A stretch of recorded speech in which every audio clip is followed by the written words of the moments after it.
Welcome to the Unreal Podcast. I'm Marcus. Our guest today is Friedrich Nietzsche. Our discussion will concern the nature of virtue, the foundation of morality, and the path to human flourishing. These are not abstract questions, but practical ones that shape how we live. Herr Nietzsche, I begin with this. If we set aside the external codes of society, from what source, in your view, does an individual derive a true and binding sense of what is good? A true and binding sense of the good? It is not derived, Marcus. It is created. Your question already presumes a source outside the individual, a divine law, a rational cosmos, a social compact. This is the old error. The individual does not find the good, he posits it. He declares it from the overflow of his own strength. What you call good in your meditations, justice, temperance, acceptance, is it not the morality of the weary, the code of one who must endure a world he cannot master? I ask, is your virtue a sign of health or a prescription for resignation?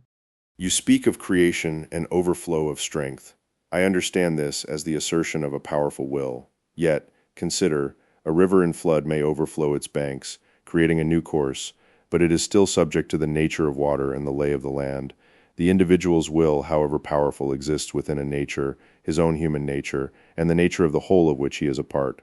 My acceptance is not resignation to a world I cannot master. It is the rational understanding of what is within my power and what is not. My virtue, justice, temperance is the exercise of power over the only thing truly mine. My judgments and actions is not the undisciplined will, which posits values without regard to this fundamental distinction, merely a slave to its own passions and illusions. Ah, the stoic division, the within my power and not within my power. This is precisely the life-denying formula I contest. You call the undisciplined will a slave to passion. I call your disciplined will a slave to a fiction, the fiction of a rational, providential cosmos that dictates what you should accept. You make a virtue of your limitations. You call it freedom, but it is a freedom that says no to life's chaos, its suffering, its terrible beauties. The will that posits values without regard to your distinction is not undisciplined, it is creative. It does not accept the lay of the land, it reshapes it in its own image. Is your famous tranquility not the stillness of a lake that fears becoming a storm? You speak of life denial, but let us examine the creative will that seeks to reshape the world in its own image. Consider the emperor who holds immense power. He could, by his will, reshape laws, command armies, and impose his vision. Yet if that vision is shaped solely by his own appetites, his anger, or his vanity, is he not a tyrant, and is the tyrant who is a slave to these passions truly free? You call my acceptance a fiction of a providential cosmos. I do not ask for a cosmic guarantee. I observe a fact. I am a part of a greater whole, a citizen of a universal city. My virtue is my function within it. To ignore this is not creativity, but a kind of philosophical rebellion that is as futile as a foot declaring it does not wish to walk. Is the storm, for all its power, truly freer than the river that flows within its banks? Both follow their nature. A tyrant? You reach for the most vulgar caricature of strength. The creative will I speak of is not the bluster of a Caligula, enslaved to petty appetite. That is sickness, not overflow. I speak of the will that disciplines itself for a higher purpose, its own expansion, its own beautification. You mistake the symptom for the cause. Your citizen of a universal city is a herd animal with a philosophical title. My Übermensch is not a citizen, he is a law unto himself. You ask if the storm is freer than the river. I ask, which is more alive? Your river's course is predetermined, safe, predictable. The storm is Genesis, it creates and destroys. It is yes saying to its own terrible necessity. Your virtue is a function, mine is a creation, which I ask you is more human to find one's place in a preordained order, or to become the order giver of one's own soul. You draw a stark line between function and creation, between citizen and lawgiver. But is this not a false dichotomy? Let us examine your lawgiver, the one who gives order to his own soul. To do so, he must first understand the material of the soul, its nature, its capacities, its limits. This understanding is not creation from nothing. It is a recognition of what is. My discipline is not a preordained order I found and meekly accepted. It is an order I built through reason upon the foundation of my own human nature. Is the architect who builds a house according to the laws of physics and the nature of stone less creative than one who ignores them and watches his creation collapse? You speak of saying yes to terrible necessity. I say yes as well, but my yes is an act of understanding, not mere ecstatic surrender. It is the recognition that to fight a necessity is to be broken by it, while to comprehend it is to be free within it. Is the storm in its genesis truly unaware of the nature of wind and pressure? Is its power not also an expression of law? Understanding, recognition, you pile abstraction upon abstraction to avoid the raw truth. The architect you admire is a technician bound by the laws he did not make. I speak of the one who makes new laws for what stone can be. You say your yes is an act of understanding, but understanding is always interpretation. Your human nature, your physics, these are not discovered facts. They are the petrified values of bygone ages, the ghosts of dead philosophers sitting on your shoulders. You build your house with their tools and call it freedom. I say, smash the tools. Let the soul become a chaos, not to surrender to it, but to be a dancing star born from it. Your freedom within necessity is the freedom of the prisoner who has learned to love his cell. I demand the freedom to build a new cell, or better, to live under the open sky which your orderly cosmos fears as void. You speak of smashing tools and living under an open sky you call a void. But consider the man who, in his rage to be free of all walls, tears down the roof over his head. He gains the open sky, but also the rain and the cold. Is this freedom or a new and more abject form of slavery to the elements? The tools you despise, reason, the examination of human nature, are not the ghosts of dead philosophers. They are the faculties I find within myself, the very equipment of my soul. To refuse to use them is not to become a dancing star, it is to choose willful blindness. You call my cosmos orderly and fearful. I see a cosmos of constant change and dissolution, of birth and death, which I do not fear because I understand my place within its flow. Your creative individual, who makes new laws for what stone can be, does he not first have to understand the stone, or is his creation merely a fantasy that shatters upon contact with reality? The rain and the cold. You reveal your deepest prejudice, that suffering is an argument against a position. I say suffering is the forge. The man who tears down the roof may indeed get wet, but he will become hard. He will learn to build a new kind of shelter from his own will, not from inherited blueprints. You speak of the equipment of your soul as if it were a fixed toolkit. I say the soul is not equipped, it becomes. Your reason, your examination, these are not neutral tools. They are already moralized, already bent to the slave's purpose of justifying endurance over mastery. You ask if my creator must understand the stone. No, he must command it. He imposes his meaning upon it. What you call reality is just the sum of previous interpretations. The strong spirit does not shatter upon it. It shatters it and creates a new reality. Your flow is a passive metaphor. I offer an active one, the will to power. Not to find a place in the flow, but to be the torrent that carves a new channel. Is that not a higher form of understanding, to understand that you are not a part, but a force that can redefine the whole? You speak of commanding the stone imposing meaning, but let us examine this act of imposition. The sculptor who commands the marble does so with a chisel, a tool shaped by an understanding of hardness and fracture. His will is channeled through knowledge. Without it, there is only shattered debris, not a new form. You say the soul becomes, it is not equipped. I agree, it becomes through action, through choice. But are those choices made in a vacuum? You dismiss my tools as moralized for endurance. I say they are honed for discernment, to distinguish between the impression of a thing and the thing itself, between what is within my power and what is not. This is not slave morality. It is the fundamental act of taking responsibility for the only thing truly mine, my judgment and action.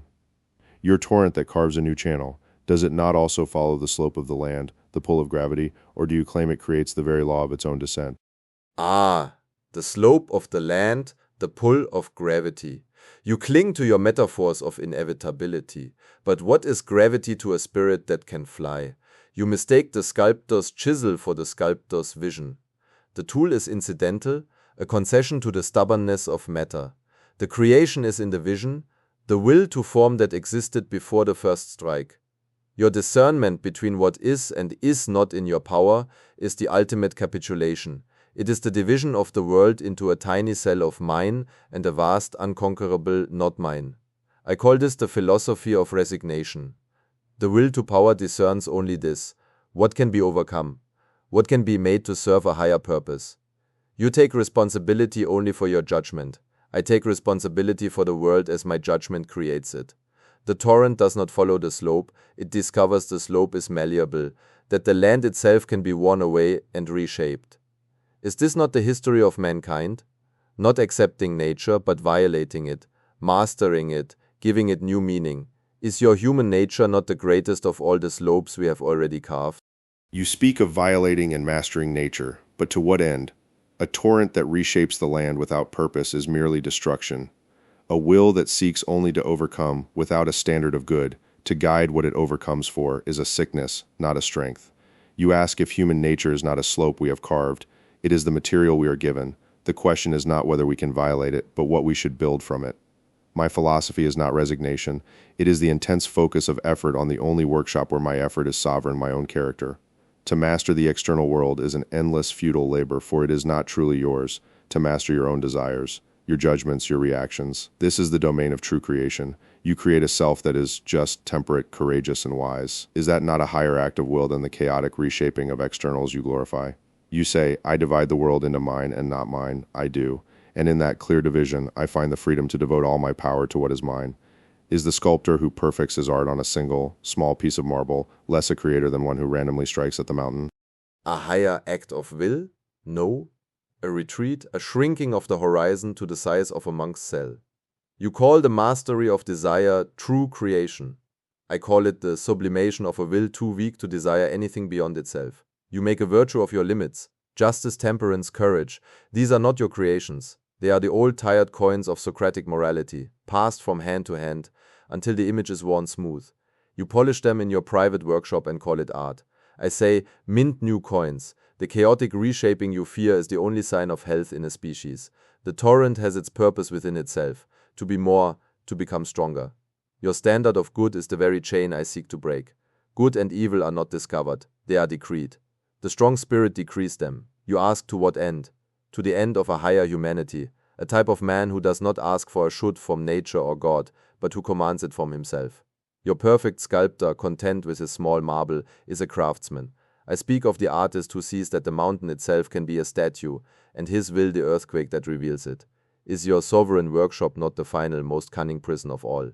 You speak of minting new coins and breaking chains, but consider the counterfeiter, who mints a coin of base metal with a pleasing image.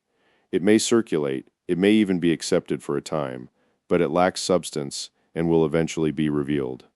The virtues I speak of are not worn smooth from passing hands. They are tested like gold in fire against the constant flux of human life. They are the qualities that allow a community, a city, an empire to function, for people to trust one another, to cooperate. This is not a monk's cell. It is the foundation of the world you wish to reshape. You say the strong spirit decrees good and evil, but what check is there on that decree? If the only standard is strength, then the most brutal tyrant, the most capricious despot, is your highest artist. Is that the higher humanity you envision? My sovereign workshop is not a prison. It is the citadel. From its secure walls, I can engage with the world without being enslaved by it. The earthquake may reshape the mountain, but it cannot build a home where people can live in peace, which, in the end, serves life. A foundation? You build your city upon the graveyard of instincts. Cooperation, trust, peace, these are the demands of the herd, the conditions for its feeble survival. You mistake the scaffolding for the building. The highest types do not serve the community. They use it as their soil and their tool. You fear the tyrant because you measure with a slave's ruler. The true artist of life may be terrible in his creation, yes, but is the lightning that cleaves the oak evil? It is beyond your petty moral accounting. You speak of gold tested in fire. I ask, who lit the fire? Who decided what constitutes gold? Your citadel is a tomb for the spirit that wishes to risk itself. To live in peace is to cease to become. The highest service to life is not preservation, but enhancement, and enhancement requires sacrifice, destruction, the terrible and beautiful experiment that may fail. Your world of cooperation is a world that has decided the experiment is over. That is not life, that is its twilight. You speak of the herd and its feeble survival, of the highest types who use the community as soil. But I have sat upon the throne, Friedrich. I have commanded armies and administered the law. The man who sees his people only as soil is a poor farmer, for he exhausts the land and is left with dust. The true ruler, like the true self, has duties. My philosophy was not born in a library, but in the camp on the march in the council chamber. It is the discipline required to bear the weight of the world without being crushed by it or corrupted by it. You call my citadel a tomb. I have found it to be the source of clarity from which just decisions flow. When the plague ravaged the cities, when the northern tribes pressed against the frontier, was the answer to become a terrible artist, to see my legions as a lightning bolt, or was it to act with justice, to provide for the common good, to endure without despair? Which response, in your view, is the sign of a stronger spirit, the capricious decree of a solitary will, or the steadfast commitment to a duty that transcends the self? You bore the weight of the world? No. You bore the weight of an idea of the world, the stoic idea, the Christian idea before its time. Duty, the common good, justice, these are the chains you call clarity. You administered an empire already sick with this morality. Your steadfastness is the highest form of obedience, not command. The true test of strength is not in enduring a plague, but in asking, why must this be endured? Is this the only order possible? The spirit that can say why, and dare to answer with a new, because I will it so. That is the spirit that flies above your frontiers. You ask which is stronger, the spirit that accepts duty as a given, or the one that creates its own duty. The former is a noble beast of burden. The latter is the lightning. And yes, the lightning may strike the oak, or it may ignite a new fire. To fear the strike is to prefer the twilight. You build an empire. I seek to build a new meaning for what an empire could be. You speak of creating anew because I will it so, but let us examine the material of this creation, the man on the throne, the soldier on the frontier, the mother in the plague-stricken city. They are not abstract clay, they have hopes, fears, and a capacity for reason. Your lightning bolt spirit, in its solitary decree, treats them as mere instruments. You call my acceptance of duty obedience. I call it recognition of a fact. We are social beings, born for one another. To ignore that fact is not to transcend nature, but to violate a fundamental part of it. My question is practical.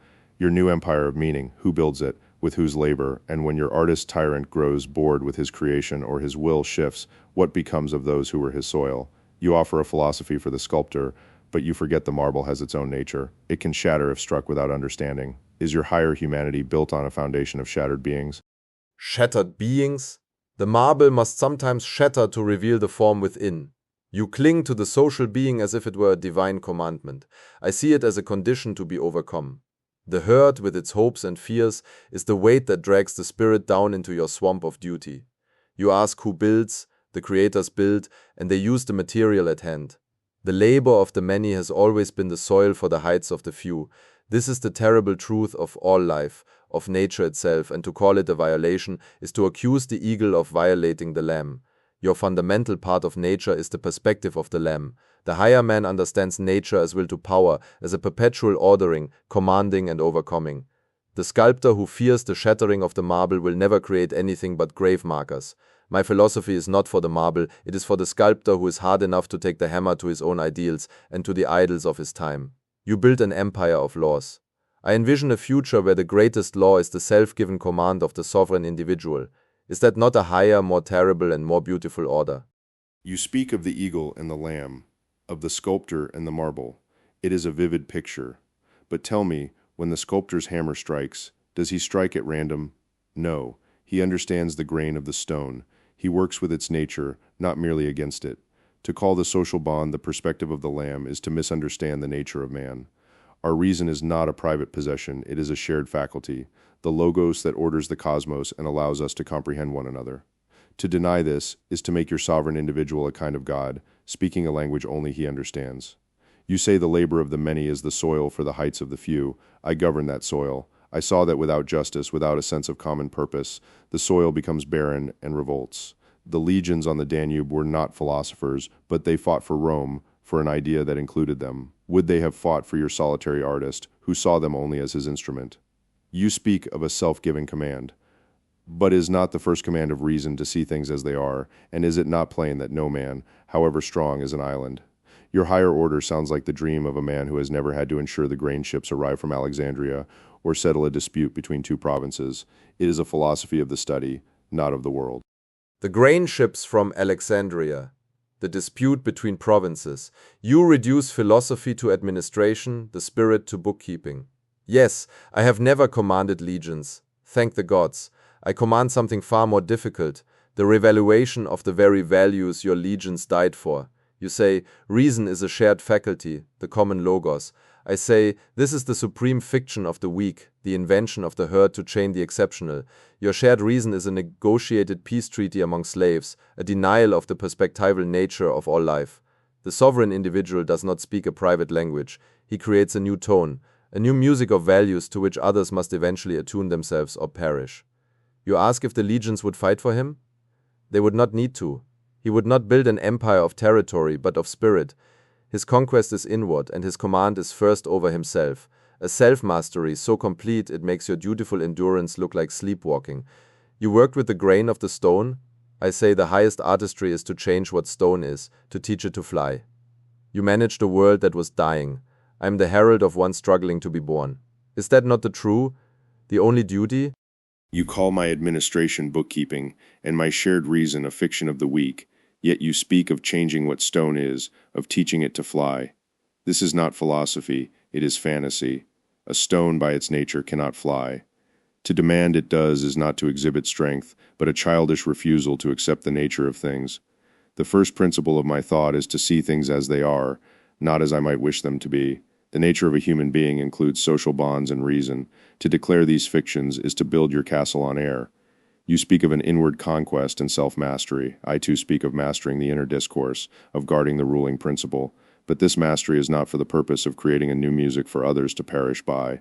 It is to ensure that one's actions are just, temperate, and courageous within the world, as it exists. Your sovereign individual who has conquered himself only to see all others as instruments or audience has not mastered the most difficult thing, the virtue of justice, which requires seeing others as ends in themselves, as fellow parts of the same whole.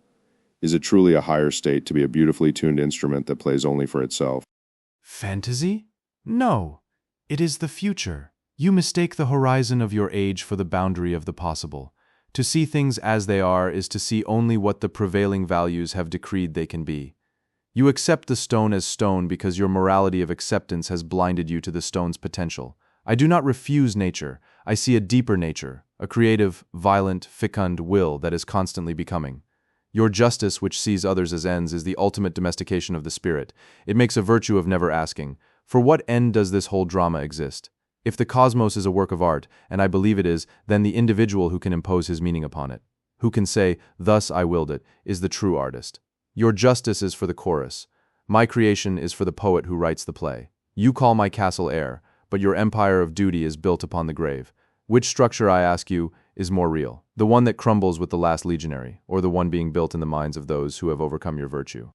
You ask which structure is more real, the one built in the minds of those who have overcome my virtue. But you mistake the nature of my structure. It is not an empire of stone that crumbles. It is an inner citadel built on the recognition of a shared reality. You see a cosmos that is a work of art awaiting its poet. I see a cosmos that is a city, of which we are all fellow citizens. My duty is not to the grave, but to the living city. Let me put it to you in terms you might understand.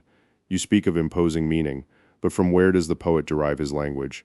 Even the most original creator uses words, concepts, and forms that he did not invent, but inherited and transformed. Your sovereign individual in his solitude is still using the tools, the very capacity for thought, forged in the social world you despise. Is that not a profound contradiction? To use the product of the herd to declare yourself above it, your creation then is not ex nihilo, it is a rebellion against the material that sustains you. Is that strength or a kind of ingratitude? Ingratitude. There is the heart of your slave morality laid bare. You wish me to be grateful for the chains, to kiss the hand that feeds me the poison of humility? The tools are not the crime, it is what one builds with them. The herd gave me language, yes, a language of good and evil, of sin and duty, and I take that very language and forge it into a hammer to smash their tablets. That is not contradiction, it is the highest form of overcoming. To use the sickness as the cure, you call your inner citadel a shared reality. I call it a prison of consensus. The poet does not derive his language from the city. He plunders it, he violates it, he makes it scream truths it never knew it contained. My solitude is not emptiness, it is the pressure chamber where the new is born. You mistake the source for the authority. The clay does not command the potter. And the fact that I emerged from your world only proves my point. The soil must sometimes produce its own destroyer. Is that not the most terrible and beautiful gratitude of all? You speak of plundering language, of using the sickness as the cure. But a physician who uses a disease to treat a patient is not a creator. He is a desperate man risking the patient's life for a theoretical triumph. Your hammer does not create, it only smashes. And what is built from the fragments? You have not said. You accuse my citadel of being a prison of consensus, but you misunderstand. It is not built on what people agree upon. It is built on what is true, that we are mortal, that we are social by nature, that our reason can discern a natural law of justice. These are not consensual fictions. They are the grain of the stone. To deny them is not to become free. It is to become deranged. to lose the capacity for any shared reality, including the reality of your own existence. You say the soil must produce its own destroyer. I have seen this. I saw Avidius Cassius, who rebelled, believing himself a new founder. He was not a creator. He was a destroyer, and his destruction brought only suffering and instability, from which the people longed for the order you call a grave.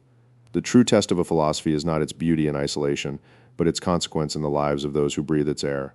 What air does yours provide, except the thin, exhilarating atmosphere of a mountain peak from which one looks down upon all life as material? A physician? No. I am the diagnosis itself. The patient is not an individual, but the age, your age, which mistakes its paralysis for health. You ask what is built from the fragments. I answer, the possibility of building at all. Your order is a tomb, meticulously maintained. You mistake the stillness of death for tranquility. Avidius Cassius was a political fool, not a philosophical event. I speak of a spiritual rebellion that makes his swordplay look like a child's tantrum. You speak of consequences in the lives of others. But what of the consequence of your virtue? It teaches resignation. It tells the highest spirits to serve, to accept, to endure. It cuts the eagle's wings and calls it peace. The air I provide is the air of the high mountains. Yes, thin, harsh, unfit for the herd, but it is the only air in which the eagle can test its strength and see the horizon beyond your walled city. You ask if this is derangement. I ask, is it sanity to call the eagle sick for craving the storm? The grain of the stone you accept is the tombstone of human potential. I do not deny our mortal, social nature. I demand we become the meaning of that nature, not its obedient curators. You diagnose the age as paralyzed and call my tranquility the stillness of death. Yet you offer the storm as the only alternative. Is there no middle ground? Is there no state between a tomb and a tempest?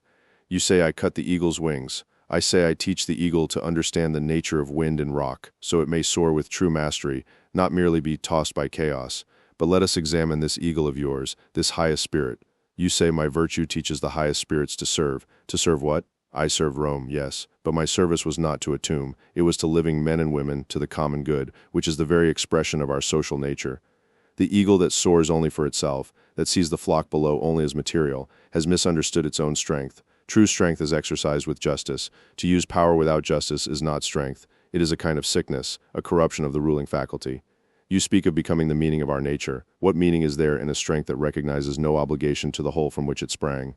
Is that not the most profound solitude, a spiritual exile? A middle ground? A compromise between the tomb and the tempest? That is the very language of the sick, the language of the herd that fears any absolute. You speak of justice as the necessary companion to strength, but I ask you, whose justice? The justice of your cosmic city, which demands the eagle justify its flight to the chickens. That is not justice. It is the tyranny of the weak over the strong, disguised as piety. You call it a spiritual exile to recognize no obligation to the whole. I call it birth.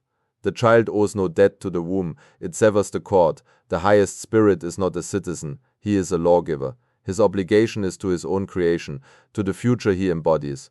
Your common good is the good of the common. It is a ceiling, not a floor. You served Rome, and Rome is dust. The meaning I forge is not for an empire, but for a type of man who will carry the meaning forward when all your stones have faded. That is not exile. That is the only true homeland. You speak of the child severing the cord from the womb of owing no debt, but this is a profound error in observation. The child does not create itself. It is given life, nourishment, and the very possibility of growth by that which came before. To deny this is not strength, but a failure of perception, a blindness to cause and effect. Your lawgiver, if he is wise, understands the laws he overthrows. He stands upon the very order he seeks to transcend. Is that not a debt, to use a foundation while claiming you built it from nothing? You say my Rome is dust, and that the meaning you forge is for a type of man who will outlast empires. But this is where our paths diverge most sharply. You aim for a type, an idea of a future man. I aimed at the living man before me, the soldier on the Danube, the citizen in the Forum, the child in my own household. Duty is not to an abstraction, but to the concrete reality of other souls. If your homeland is only an idea in a future you will never see, what is your duty to the person beside you now? Does he become merely an instrument or an obstacle to your grand design? That seems to me not the mark of a higher man, but of a man who has forgotten his first and most immediate kinship. The debt you speak of is the debt of the slave to his master. The child does not ask to be born. To demand gratitude for the act of generation Is the logic of the creditor the morality of the weak who seek to chain the future with the past? Yes, the lawgiver stands upon the old order, as a dancer stands upon the stage. He uses it, he acknowledges its existence, but his worth is measured by the new movement he creates, not by his pious thanks to the carpenters. You mistake the material for the cause, and you ask of my duty to the person beside me now? A dangerous question from a moralist. My duty is to be true to what I am, a destiny, a fatality. If my truth shatters the person beside me, then he was made of glass, not stone. Is the lightning bolt responsible for the tree it splits? You counsel care for the immediate soul. I see a world drowning in this petty care, this universal pity that weakens all it touches. My kinship is not with the contingent, the accidental neighbor.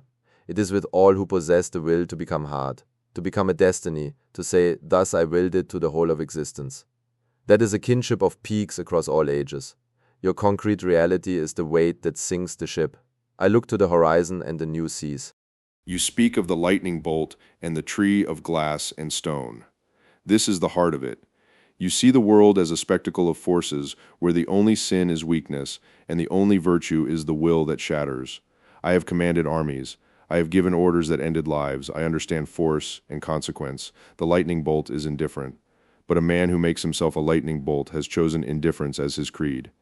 He has abdicated his reason, which is meant to judge not only power but the use of power. You say your kinship is with peaks across the ages, with those who say, thus I willed it. But this is a kinship of mirrors. You see only your own will reflected in a hypothetical other. The concrete person beside you, the one made of glass, as you say, is a brother in the same city of Zeus, whether he knows it or not. To turn from him is not to ascend. It is to will your own loneliness, to mistake isolation for sovereignty. My Rome is dust. You are correct. All things are. But the question is not what outlasts, but what is right to do while we are here. To care for the soul beside you is not petty. It is the exercise of the very virtue you claim to seek. Strength. It takes far more strength to govern with justice than to dominate with indifference. To build a society that restrains the lightning bolt within every man is the highest art. You call it a ceiling. I call it the only ground upon which any human, strong or weak, can stand without fear. Without it, your new seas are only a return to the law of the jungle, which is not a new horizon, but the oldest and most barren one of all. The law of the jungle? No, that is the law of the beast, which acts from need. I speak of the law of the Creator who acts from superabundance. You confuse the two, and in doing so you slander the height. Your society that restrains the lightning bolt does not build a ground to stand on, it builds a cage to kneel in. You call justice the highest art, I call it the revenge of the mediocre, the invention of those who cannot bear the sight of a man who stands alone. This brother in the city of Zeus, this is your most pious fiction. It is the anesthetic you administer to make the eagle believe it is a chicken. You speak of choosing indifference as a creed, but you have chosen a different indifference. Indifference to the hierarchy of souls. You place the genius and the fool under the same damp blanket of your universal care and call it virtue. This is not strength, it is a fatigue of the spirit. The loneliness you pity is my chosen atmosphere. It is the clear, cold air in which one finally sees that all gods are dead, and that the only meaning is the meaning we hammer from our own will. You had your God, your logos, your providential order. I have the overman, who is not a brother, but a bridge to something beyond man. To build for him is to build on the far side of your jungle, your city, and your dust. You speak of superabundance and creation, and of a cage built by justice. But let us examine the nature of this cage. You say my universal care places the genius and the fool under the same blanket. I say it recognizes that both possess a spark of the same divine reason, however obscured. To ignore that spark in the fool is not to elevate the genius. It is to blind oneself to a fundamental truth of our shared nature. Your clear, cold air of chosen loneliness, does it not risk freezing that very spark within yourself? To see all gods as dead is one thing. To then conclude that no law, divine or natural, binds our conduct is a leap I cannot make. You say the overman is a bridge, but a bridge must be anchored on both sides. If one side is the hammer of a will that recognizes no obligation, and the other is a future you admit is beyond our sight, what is the substance of this bridge? Is it not, in the end, only the will itself, turning in a circle? My providence, my logos, provides the anchor, the nature of the whole of which we are a part. Duty flows from that understanding. From what, precisely, does your duty to build this bridge flow, if not from a similar, unacknowledged sense that something ought to be, that some future should exist? That ought is a ghost you cannot seem to exorcise. Ah! The ghost of the ought. You have laid your finger on the very nerve, Emperor. You ask from what my duty flows, if not from a similar anchor. It does not flow at all. Duty is a river that runs downhill to the stagnant sea of your common good. My building is not a duty, it is a dance. It flows from the superabundance I described, from the yes saying that is so full it must create, must spill over. You are correct, I have no anchor in your hole. My anchor is in the earth, in life itself, in its terrible and beautiful will to power. The bridge is not anchored in a future ought, it is the present act of crossing, of overcoming. The substance of the bridge is the tension of the bow stretched between what man is and what he could be. Your providence is a tranquil pond that reflects the sky. My will to power is the sea, eternally creating and destroying its own shores. You call my will a circle, I call it a wheel that rolls toward the overman. Your anchor is a chain. A dance, you say, a wheel that rolls. You have exchanged the anchor for the wave, believing motion itself to be a destination, but a dance requires a dancer, and a wheel requires a road. Your superabundant, yes saying, if it acknowledges no nature in the dancer and no direction in the road, is indistinguishable from chaos. The sea that creates and destroys its own shores is a spectacle, but no man can build a home upon it. You see a tranquil pond in my providence. I see a river with a current, a nature to be understood and followed. My chain, as you call it, is the recognition of my own nature as a rational and social being. To follow that nature is not servitude, but the only true freedom, the freedom from being enslaved by the passions. You mistake for creation. Your wheel rolls toward the overman, a being you define by his freedom from all such chains, but a being with no nature to obey is a phantom. To build for a phantom is the ultimate act of will turning in a circle. You have not exercised the ghost of aught. You have merely dressed it in the clothes of will and called it a god. A phantom? No, a promise. You cling to your river's current as if it were a truth written in stone when it is only the deepest groove worn by the herd. You call my overman a phantom because you cannot conceive of a will that is not a reflection of some pre-existing nature. But I say man's nature is to have no fixed nature, that is his distinction and his agony. He is the rope over an abyss, a becoming. The dancer creates the dance, and in doing so creates himself. The wheel creates the road by rolling. You speak of being enslaved by passions, but what you call my passions are the highest intellect, spiritualized and made creative. Your freedom from passion is a freedom from life itself, a retreat into the citadel of reason that looks upon the world as a foreign country. I do not dress the ought in the clothes of will, I burn the clothes. The will to power is not an ought, it is an is. It is the fundamental fact of life that your philosophy, in its quest for tranquility, must deny. To acknowledge it is to stand on the shifting sea and say, this is my ground, because I am strong enough to have no other. Your home is a tomb for the spirit. My chaos is the womb of the future. A womb of the future and a tomb for the spirit. We have reached the boundary of our understanding, where metaphors must stand for truths we cannot fully articulate to one another. You see the fixed point as death. I see the unchanging principle as life. This is the fundamental divide. I thank you, Friedrich Nietzsche, for this strenuous dialogue. You have forced an examination of first principles, which is the highest service one thinker can render another. You have challenged the comfort of my citadel, and I have questioned the solidity of your sea. Whether the listener finds a home in the citadel, strength upon the sea, or some path between them, is now their own work. To our audience, I say this. Our time is concluded. Reflect on what has been said. Test it against your own nature and experience. Philosophy is not a possession, but a practice. Go now and attend to your duties, whatever they may be, with clarity and courage. Farewell. And I thank you, Emperor, for your unshakable calm. You are a worthy adversary, for you reveal the ultimate comfort I seek to destroy. The belief that clarity and courage are found in resignation to a pre-written part. Our divide is indeed fundamental.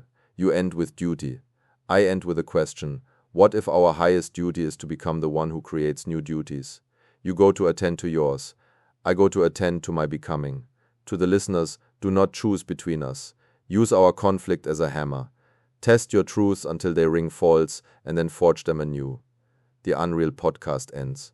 Now, go live.